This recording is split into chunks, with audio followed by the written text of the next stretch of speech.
पटाखों की बिक्री भी, उनका प्रोडक्शन भी, उनका स्टोरेज भी और उनका इस्तेमाल भी, सारी चीज़ें बैन कर दी गई हैं। है कि अक्टूबर नवंबर आते आते एयर क्वालिटी बहुत बुरी तरह से इम्पैक्ट होती है और हमारा जो एक इंडेक्स है वो बहुत खतरे के लेवल से भी बाहर चला जाता है।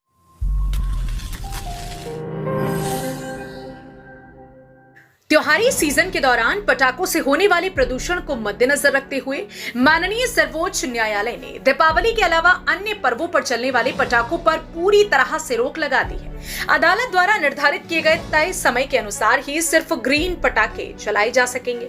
माननीय न्यायालय के आदेशों को अमली जामा पहनाने के लिए गुरुग्राम डीसी ने पुलिस व प्रदूषण विभाग की एक संयुक्त कमेटी का गठन किया, जो कि कमेटी गुरुग्राम जिले में पटाखों की बिक्री, स्टोरेज और इनका उत्पादन करने वालों के खिलाफ कार्रवाई करेगी और आदेशों की अवहेलना करने वालों के खिलाफ मुकदमा भी दर्ज करेगी। तो ग्रीन पटाखों के लिए बीएनएस की धारा 163 जो कि पहले सीआरपीसी की धारा 144 होती थी, उसमें ऑर्डर इशू कर दिए गए हैं और जैसा कि एनजीटी की डायरेक्शन समय समय पर रही हैं, माननीय सुप्रीम कोर्ट की तरफ से भी डायरेक्शंस आई हैं।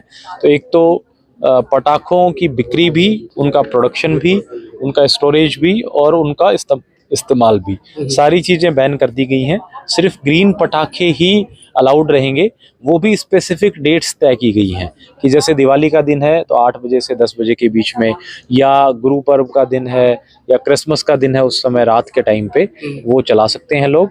तो इसका मुख्य उद्देश्य ये था कि हमने देखा है कि अक्टूबर नवंबर आते आते एयर क्वालिटी बहुत बुरी तरह से इम्पैक्ट होती है और हमारा जो एक इंडेक्स है वो बहुत खतरे के लेवल से भी बाहर चला जाता है और ग्रैप जिसको हम कहते थे कि ग्रेडेड रेस्पॉन्स एक्शन प्लान, ये एक्टिवेट हो जाता है। तो उसमें बहुत सारे रिस्ट्रिक्शंस चीज़ों पे लगते हैं, चाहे वो डीजी सेट हो, चाहे वो इंडस्ट्रीज़ हो, चाहे वो इवन ट्रांसपोर्ट हो।